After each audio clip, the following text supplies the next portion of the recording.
ആ അതൊക്കെ പോട്ടെ. ഇപ്പൊ തന്നെ അലട്ടുന്ന ഏറ്റവും വലിയ പ്രതിസന്ധി സന്ദീപിന്റെ കാര്യം. തന്നെ മാത്രമല്ല, എന്നെയും. എന്ത് കാരണം കൊണ്ടായാലും സന്ദീപ് അനഘയെ മതിയെന്ന് പറഞ്ഞാലും എല്ലാം അറിയുന്നത് നമുക്ക് അത് കണ്ടു നിൽക്കാനാവൂ? ഇതിലിപ്പോ സത്യം പറഞ്ഞ നമുക്കൊന്നും ചെയ്യാനാവില്ല.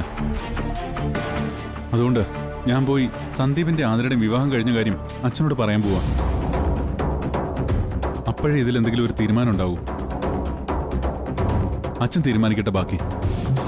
അവൻ പറയുന്ന പോലെ ആണെങ്കിൽ ആതിരയെ ഡിവോഴ്സ് ചെയ്യാൻ അച്ഛൻ്റെന്ന് അവ അനുവാദം മേടിക്കട്ടെ. സച്ചേട്ടന് തോന്നുന്നുണ്ടോ സന്ദീപ് ആതിരായിട്ടുള്ള ഡിവോഴ്സിന് സമ്മതിക്കുമെന്ന്?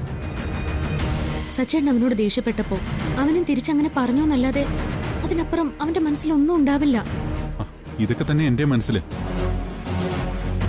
പക്ഷേ അവന്റെ ആറ്റിറ്റ്യൂഡ് കാണുമ്പോ, സംസാരം കേൾക്കുമ്പോ അവനിപ്പോ ആതിരെ പറ്റി ഓർക്കുന്നുണ്ടോന്ന് പോലും എനിക്ക് സംശയം. എനിക്കും അത് മാത്രം സച്ചേട്ട പേടി. ആതിര ചോദിക്കുന്ന ചോദ്യങ്ങൾക്ക് നമ്മൾ എന്തുത്തരം പറയും? അതിന് നമുക്കിപ്പോ എന്ത് ചെയ്യാൻ പറ്റും? സ്നേഹിച്ചത് അവര് തമ്മിലല്ലേ. അവരാവശ്യപ്പെട്ടിട്ടാ വിവാഹം നടത്തിക്കൊടുത്തത്. എന്നിട്ടിപ്പോ ഇങ്ങനെ മാറുമെന്ന് നമ്മൾ ആരെങ്കിലും കരുതിയോ? അതെല്ലാം ശരി തന്നെയാ. ആതിര ഇതൊക്കെ എങ്ങനെ പറഞ്ഞ് മനസ്സിലാക്കുന്ന ഞാൻ ആലോചിക്കുന്ന. സന്ദീപ് അവന്റെ സമ്മതത്തോടെ എനിക്ക് വിവാഹം കഴിക്കാൻ തയ്യാറായത് ആതിരയായിട്ടുള്ള വിവാഹത്തിന് മുമ്പായിരുന്നെങ്കിൽ ഈ വിവാഹം ഞാൻ മുന്നിൽ നിന്ന് നടത്തിയേനെ. ഇത് പക്ഷെ അങ്ങനെയല്ലല്ലോ. എന്ത് വന്നാലും സന്ദീപിനെ ആതിരയ്ക്ക് കൊടുക്കുന്ന വാക്ക് കൊടുത്തിരുന്നത്. ഇതിപ്പോ നമുക്ക് അച്ഛനോടെല്ലാം പറയാന്ന് ഞാൻ പറഞ്ഞത് അതുകൊണ്ടാ. അച്ഛൻ പറയുമ്പോ അവന്റെ തീരുമാനം മാറ്റും. എനിക്കൊരു ഉറപ്പുമില്ല. സന്ദീപ് അപ്പോഴും ഈ തീരുമാനത്തിൽ തന്നെ നിന്നാ മുഴുവൻ നമ്മുടെ തലയിലാവില്ലേ? ആദ്യം സന്ദീപിന്റെ മനസ്സ് ആതിരയ്ക്കൊപ്പമാണെന്ന് നമുക്ക് ബോധ്യം വരട്ടെ. അവൻ ഈ പറയുന്നതെല്ലാം അവന്റെ ഉറച്ച തീരുമാനമാണോ അതോ അവൻ എന്തിനെങ്കിലും ഭയപ്പെട്ട് പറയുന്നതാണോ എന്ന് നമുക്ക് കണ്ടെത്തണം. ആതിരെ ജീവന തുല്യം സ്നേഹിച്ചിരുന്ന സന്ദീപ് ഇപ്പൊ പെട്ടെന്ന് ഇങ്ങനെ മാറണമെങ്കിൽ കാര്യമായിട്ട് എന്തോ സംഭവിച്ചിട്ടുണ്ട്. അവന്റെ മുഖം അത് പറയുന്നുണ്ട്. നമ്മൾ ചെന്ന് ഇപ്പൊ അച്ഛനോട് പറഞ്ഞാലും സന്ദീപിന് ആതിരെ വേണ്ട, അനഘയെ മതിയെന്ന് തന്നെയാണ് അവൻ പറയുന്നതെങ്കിൽ പിന്നെ സംഭവിക്കുന്ന എന്താന്ന് ഞാൻ പറയണ്ടല്ലോ.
മോളെ, ചേച്ചി ചേച്ചി എവിടെയാ?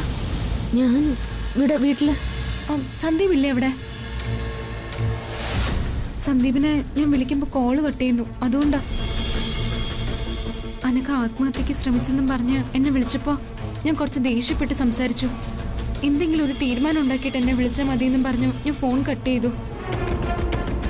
അതവന് നല്ല വിഷമമായെന്ന് തോന്നുന്നു. അതുകൊണ്ടായിരിക്കും എന്റെ കോൾ അവൻ അറ്റൻഡ് ചെയ്യുന്നില്ല. അല്ല, അവിടെ എന്തായി ചേച്ചി കാര്യങ്ങള്? ചേച്ചിയോ സച്ചേട്ടനോ സന്ദീപോ സേതുവച്ചനോട് എന്റെയും സന്ദീപിന്റെയും കാര്യങ്ങൾ വല്ലതും സൂചിപ്പിച്ചോ? എത്രയും വേഗം ഒരു തീരുമാനം ഉണ്ടാക്കണം ചേച്ചി.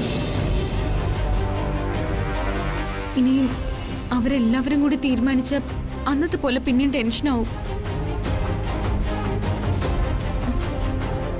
സന്ദീപ് സന്ദീപ് അച്ഛനോട് പറയുമെന്ന് എനിക്ക് തോന്നുന്നില്ല. ചേച്ചിയോ സച്ചേട്ടനോ മുൻകൈ എടുത്താലേ ഇതിനൊക്കെ ഒരു തീരുമാനം ഉണ്ടാക്കാൻ പറ്റൂ. സന്ദീപിനൊന്ന് ഫോൺ കൊടുക്കാവോ ചേച്ചി? അല്ലെങ്കിൽ എന്നെ വിളിക്കാൻ പറഞ്ഞാലും മതി.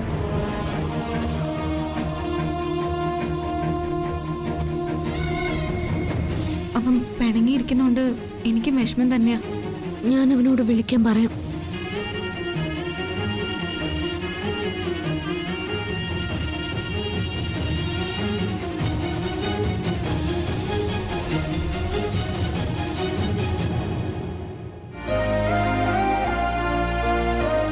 സന്ദീപ്, ആതിര വിളിച്ചിട്ട് നീ ഫോൺ എടുക്കുന്നില്ല എന്ന് പറഞ്ഞ് അവളിപ്പോ എന്നെ വിളിച്ചിരുന്നു. നിന്റെ മനസ്സ് മാറിയതും നീ അനഘയായിട്ടുള്ള വിവാഹത്തിന് സമ്മതിച്ചൊന്നും അവൾ അറിഞ്ഞിട്ടില്ല. അതെനിക്കും അവളോട് ഒറ്റയടിക്ക് പറയാനും ആവില്ല.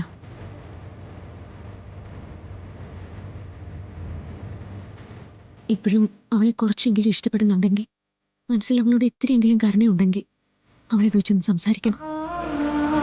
അവൾക്ക് പറയാനുള്ളതൊക്കെ നീ കേൾക്കണം. ഇനിയും നിന്നെ കാത്തിരിക്കുന്ന അവളോട് കുറച്ചെങ്കിലും മനസാക്ഷി കാണിക്കണം.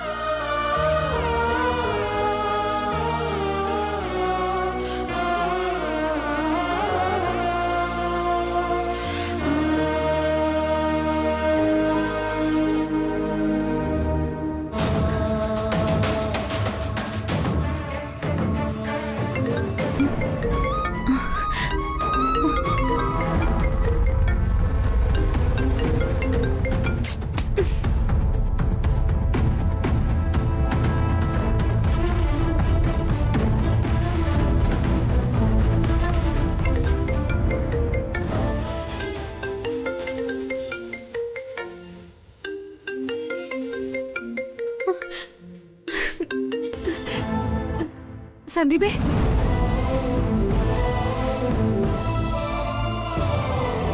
ഞാൻ വിളിച്ചിട്ട് നീ എന്താ ഫോൺ എടുക്കാത്തെ? ഞാനത് അപ്പോഴത്തെ ദേഷ്യത്തിൽ പറഞ്ഞതാ. എനിക്കറിയാം നമ്മുടെ കാര്യം അച്ഛനോടും ആരോടും പറയാനുള്ള ധൈര്യം ഒന്നും നിനക്കില്ലാന്ന്. അതുകൊണ്ട് ഞാൻ ചേച്ചിയോട് പറഞ്ഞ് ഏൽപ്പിച്ചിട്ടുണ്ട്. ചേച്ചി എന്തെങ്കിലും ഒരു വഴി കണ്ടുപിടിക്കും. എടാ, വേറൊരു കാര്യമുണ്ട്. ഞാൻ പറയുന്ന കാര്യം നീ ഒന്ന് ശ്രദ്ധിച്ച് കേൾക്കണം. എന്താ സന്ദീപേ? നീ ഇനിമേലിൽ എന്നെ വിളിക്കരുത്.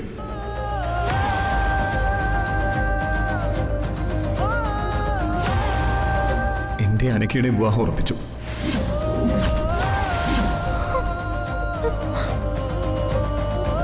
അനക്ക് വിവാഹം കഴിക്കാന്ന് ഞാൻ അച്ഛന് വാക്കും കൊടുത്തു.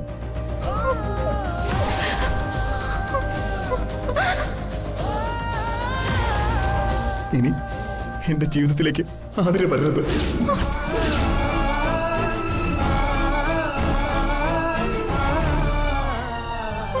സന്ദീപേ,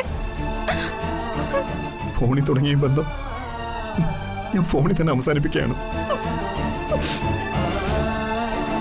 എനിക്കിനി കൂടുതലൊന്നും പറയാനില്ല.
വിവാഹത്തിന് ഒരിക്കൽ നമ്മൾ സമയം കുറിച്ചതല്ലേ? അന്ന് ഞാൻ കുറിച്ചു തന്ന സമയത്ത് വിവാഹം മുടങ്ങിയല്ലേ? അനഘയ്ക്ക് പെട്ടെന്ന് വയ്യാണ്ടായി, അങ്ങനെയാ മുടങ്ങിയത്.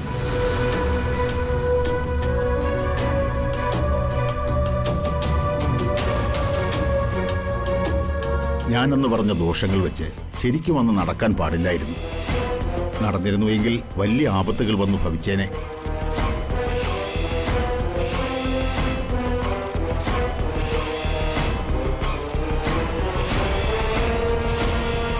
വാസ്തുദോഷവും മരണപ്പെട്ട സാറിന്റെ ഭാര്യയുടെ കരുനാൾ ദോഷങ്ങളുമെല്ലാം അങ്ങനെ തന്നെ നിലനിൽക്കുന്നുണ്ട്. എന്നാലും അന്ന് നോക്കിയതിനേക്കാൾ വിവാഹത്തിന് നല്ല സമയം ഇതാ.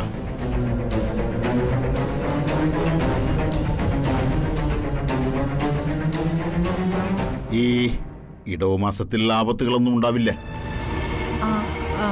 ഇടവം എന്ന് പറയുമ്പോ ഇനിയിപ്പോ കുറച്ച് ദിവസങ്ങളല്ലേ ഉള്ളൂ. അതെ. എന്താ, വിവാഹം നടത്താൻ ബുദ്ധിമുട്ടെന്തെങ്കിലും ഉണ്ടോ? അയ്യോ ഇല്ല, ഈ ദിവസങ്ങൾക്കകത്ത് ഒരു നല്ല മുഹൂർത്തം കുറിച്ചു തരണമെന്ന് പറയായിരുന്നു.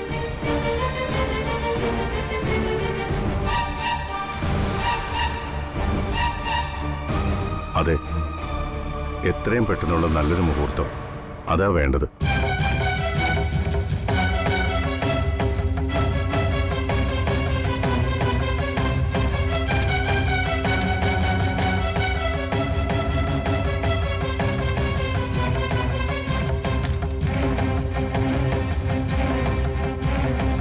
ഇടവം 23 1199 ആണ്ട്, അതായത് ഇന്ന് ബുധൻ 1, 2, 3, അടുത്ത വ്യാഴാഴ്ച 10:30-നും 10:45-നും മധ്യത്തിൽ നല്ലൊരു മുഹൂർത്തമുണ്ട്.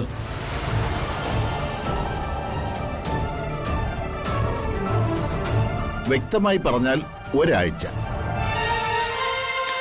ഒരാഴ്ചത്തെ സമയം കൊണ്ട് നടക്കണം. എന്തെങ്കിലും ബുദ്ധിമുട്ടുണ്ടോ? അതായത് ഈ മാസം 6-ാം തീയതി. ഒരു ബുദ്ധിമുട്ടുമില്ല, നടത്താം.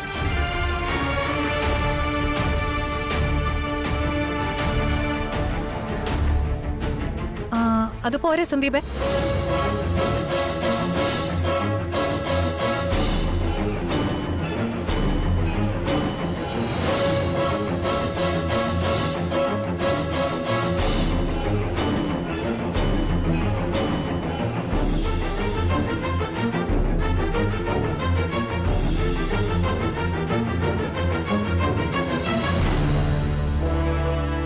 ഏത് തീയതിയായാലും എനിക്ക് സമ്മതം.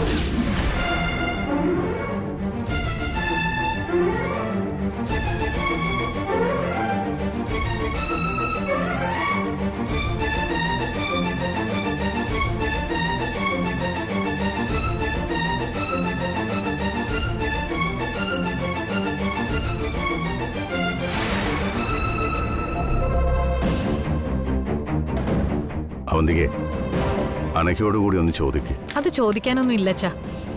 അവള് തിരികെ വരുമ്പോ ഞാൻ പറയാം. അവക്ക് സന്തോഷാവുകയുള്ളൂ.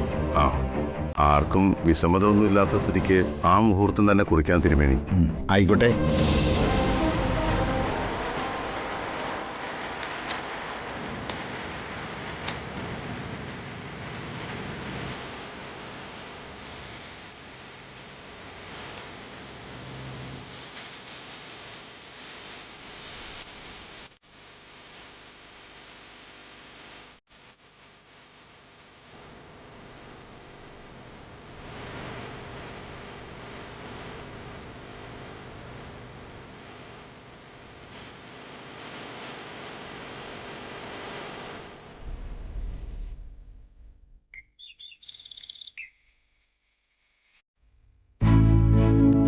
സന്ദീപ് ആതിരെ വിളിച്ച് സമാധാനിപ്പിച്ച് കാണോ, അതോ ഇനി വിളിക്കാൻ മടിയായിരിക്കാണോ?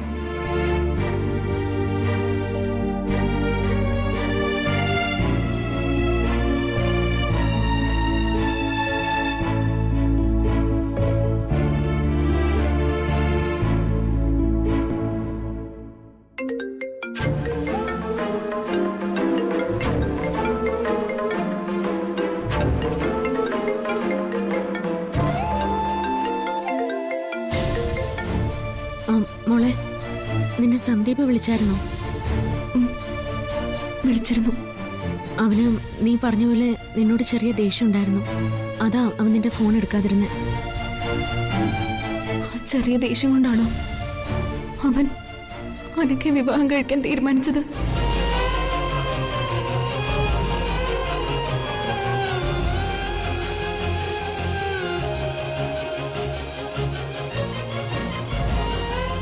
അവൻ എന്നോട് പറഞ്ഞുവല്ല, ഫോണിൽ തുടങ്ങിയ ബന്ധം ഫോണിൽ തന്നെ അവസാനിപ്പിക്കുകയാണെന്നും ഇനിമേലിൽ അവന്റെ ജീവിതത്തിൽ ഇടപെടരുതെന്നും പറഞ്ഞിട്ട് അവൻ ഫോൺ വെച്ചത്.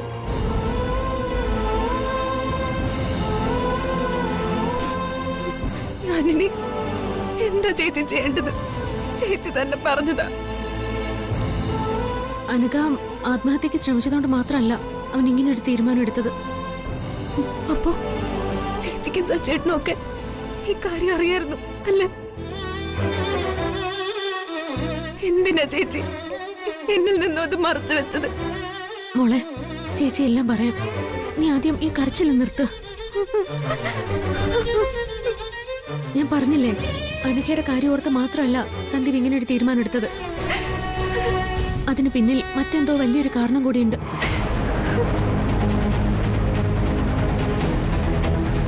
അതെന്താന്ന് ഞാനും സച്ചേട്ടനും മാറി മാറി ചോദിച്ചിട്ടും അവൻ പറയുന്നുമില്ല. എന്തായാലും അതിന്റെ പിന്നിൽ ആരാവുന്ന നിനക്ക് ഊഹിക്കാവുന്നല്ലേ ഉള്ളൂ. പക്ഷേ അവധിയെടുത്ത് പറയുന്നത് അവരല്ലെന്നാ. മാത്രമല്ല സന്ദീപം പറഞ്ഞു അവർക്കിതിൽ ഒരു പങ്കുമില്ലെന്ന്. ഞാനൊന്ന് ചോദിച്ചു നോക്കട്ടെ അവനോട്. വേണ്ട മോളെ, അതില് കാര്യമുണ്ടെന്ന് തോന്നുന്നില്ല. ആര് ചോദിച്ചാലും അവൻ സത്യമൊന്നും പറയില്ല. കാരണം അത്രയ്ക്ക് അവനെ അവർ ഭയപ്പെടുത്തിയിട്ടുണ്ട്. എന്തായാലും അതോർത്ത് തൽക്കാലം നീ വിഷമിക്കണ്ട. എല്ലാം വിധി പോലെയല്ല അവസാനം ഒന്ന് ഭവിക്കൂ. മുൻപൊക്കെ ഇങ്ങനെ പ്രശ്നം വരുമ്പോ ഇത് നടക്കില്ല എന്നും എന്നോട് ധൈര്യമായിട്ടിരിക്കാനും പറഞ്ഞു എന്നെ കൂടെ നിർത്തുമായിരുന്നു. ഇപ്പൊ ആ ചേച്ചി തന്നെ എല്ലാം വിധിയുടെ ചുമലിൽ വെക്കുമ്പോ ചേച്ചിക്ക് പോലും മനസ്സിലായല്ലേ സന്ദീപിന്റെയും അനഘയുടെ വിവാഹം നമ്മളെ കൊണ്ട് തടയാൻ പറ്റുന്ന ഒന്നല്ലെന്ന്. ഏത് കാരണം കൊണ്ടായാലും സന്ദീപ് നമ്മളിൽ നിന്നൊക്കെ വളരെ അകന്നു പോയല്ലേ. മോളെ, ഈ ഒരു കാര്യത്തിൽ സന്ദീപ് ധൈര്യം കാണിക്കാതെ നമുക്കൊന്നും ചെയ്യാനാവില്ലെന്നുള്ളത് അവാസ്തവം. എങ്കിലും ഞാനും സച്ചേട്ടനും ഞങ്ങളെ കൊണ്ടാവുന്ന വിധത്തിലൊക്കെ ശ്രമിക്കുന്നുണ്ട്. ഞങ്ങൾ എന്തെങ്കിലും വഴി കണ്ടുപിടിക്കാം. ചേച്ചിക്ക് 100% ഉറപ്പുണ്ടോ നമുക്ക് ഈ വിവാഹം തടയാൻ പറ്റുമെന്ന്? എനിക്കറിയാം ഇല്ലെന്ന്. പക്ഷെ അവസാനം വരെ എന്റെ ചേച്ചിയും സച്ചേട്ടനും ശ്രമിക്കുമെന്ന് എനിക്കറിയാം. എന്നാലും സന്ദീപ്, നീ കൂടുതൽ ആലോചിച്ച് മനസ്സിനെ വിഷമിപ്പിക്കണ്ട. എന്താ ഏതാന്ന് നോക്കട്ടെ ഞാൻ. സച്ചേട്ടനും കൂടി വന്നിട്ട് ഒന്ന് സംസാരിച്ചിട്ട് നമുക്ക് തീരുമാനിക്കാം.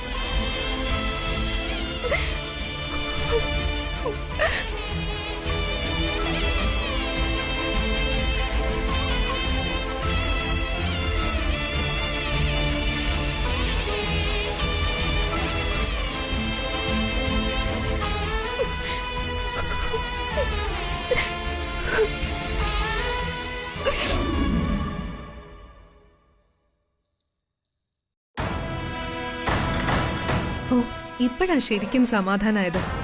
ആ ജോത്സൻ അന്നത്തെ പോലെ കുറെ ദോഷവും പറഞ്ഞ് ഈ വിവാഹം നടന്ന അപകടമാണെന്നൊക്കെ പറയുമെന്ന് കരുതി ഞാൻ പേടിച്ചിരിക്കായിരുന്നു. ദോഷങ്ങളൊന്നും ഇല്ലെന്ന് നിന്നോടാര് പറഞ്ഞു? ചേച്ചിയല്ലേ പറഞ്ഞത് സന്ദീപിനും എനിക്കും ജീവിക്കാൻ തടസ്സങ്ങളൊന്നും ഇല്ലെന്നാ ജോത്സ്യം പറഞ്ഞോന്ന്. ഈ വീടിന്റെ ദോഷവും നിങ്ങൾ തമ്മിലുള്ള നാളുകളുടെ ദോഷവും ഇവിടെ ചത്തുപോയ തള്ളയുടെ ദോഷമൊക്കെ അതേപടിയുണ്ട്. അല്ല പിന്നെ ചേച്ചി ഇതെങ്ങനെ സാധിച്ചു? ആ ജോത്സ്യന് പണം വല്ലതും കൊടുത്തോ? ഏയ്, അതൊന്നുമല്ല. നിന്റെ ജാതകത്തിലുള്ള സമയം ചെറുതായിട്ടൊന്ന് തിരുത്തി. മറ്റൊരു ജോത്സ്യന് കുറച്ച് പൈസ കൊടുത്ത് വലിയ ദോഷങ്ങളില്ലാതെ നിന്റെയും സന്ദീപിന്റെയും ജാതകങ്ങള് ഞാൻ തിരുത്തിച്ചു. അതായത് ഈ 2 ജാതകങ്ങൾ എടുത്തു നോക്കി പലകയിൽ കവടി നിരത്തുമ്പോ ഏതൊരു ജോത്സ്യനും തോന്നണം അനഘി സന്ദീപും പൊരുത്തമുള്ളവരാണെന്ന്. അത്രേ ഞാൻ ചെയ്തുള്ളൂ. ചേച്ചിയാണൊരു സംഭവം തന്നെ കേട്ടോ. ചേച്ചി സംഭവം ആയതുകൊണ്ടാ നീ ഇപ്പോഴും ഇവിടെ ഉള്ളത്. അല്ലെങ്കിൽ തന്നെ ഈ ജാതകത്തിലും പൊരുത്തത്തിലും ഒന്നും എനിക്ക് വലിയ വിശ്വാസമില്ല. 10ൽ 10 പൊരുത്തമുണ്ടെന്ന് പറഞ്ഞിട്ട് കയ്യിലിരിപ്പ് ശരിയായില്ലെങ്കിൽ അവിടെ തീർന്നുമല്ല. എന്റെയും നന്ദേട്ടന്റെയും ജാതകത്തിൽ 7ൽ കൂടുതൽ പൊരുത്തം ഉണ്ടായിരുന്നു. ആജീവനാന്ത ദാമ്പത്യ ജോത്സ്യം പറഞ്ഞത്. എന്നിട്ടിപ്പോ എന്തായി? അപ്പൊ ചേച്ചി എന്ന് ചേച്ചിയുടെ ജാതകവും തിരുത്തിയായിരുന്നോ?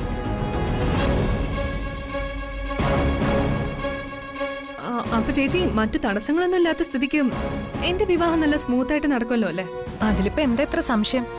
തടുക്കാനും മുടക്കാനും ഒക്കെ ആരുമില്ല. ഉള്ളവരൊക്കെ വാലിന് തീ പിടിച്ച പോലെ ഓടുന്നുണ്ടിപ്പോ. സന്ദീപിന്റെ മനസ്സ് മാറിയത് എങ്ങനെയെന്നറിയാതെ. എനിക്കും അതാ അത്ഭുതം. അവൻ ആ തീരുമാനത്തിൽ നിന്ന് മാറിയിട്ടില്ല ഈ നിമിഷം വരെ. സന്ദീപിന് എന്നോട് ഇത്രയ്ക്ക് ഇഷ്ടമായിരുന്നോ? ഇത്ര ഇഷ്ടം ഉണ്ടായിട്ടായിരുന്നോ അതെല്ലാം മനസ്സിൽ കൊണ്ടുവരുന്നത്? ചേച്ചി സത്യം പറയും, ഏതെങ്കിലും രീതിയിൽ ചേച്ചി സന്ദീപിനെ ഭീഷണിപ്പെടുത്തുകയോ ഭയപ്പെടുത്തുകയോ ചെയ്തോ? ഇല്ലടി, ഞാനൊന്നും ചെയ്തിട്ടില്ല. അന്ന് 4 ദിവസം കെട്ടിയിട്ട് തല്ലിയിട്ട് പോലും അവൻ ഈ വിവാഹത്തിന് സമ്മതിച്ചില്ല. അവനെ ഞാൻ എന്ത് പറഞ്ഞു ഭീഷണിപ്പെടുത്താനാ? ഇത് നിന്റെ ഞരമ്പ് മുറിക്കൽ പരിപാടിയിൽ അവൻ ശരിക്കും വീണതാ. പിന്നെ നിന്റെ അവന്റെ കല്യാണക്കുറി കിട്ടിയിട്ടുണ്ട്. കാണണ്ടേ നിനക്ക്? വാ, മുറിയിലേക്ക് വാ.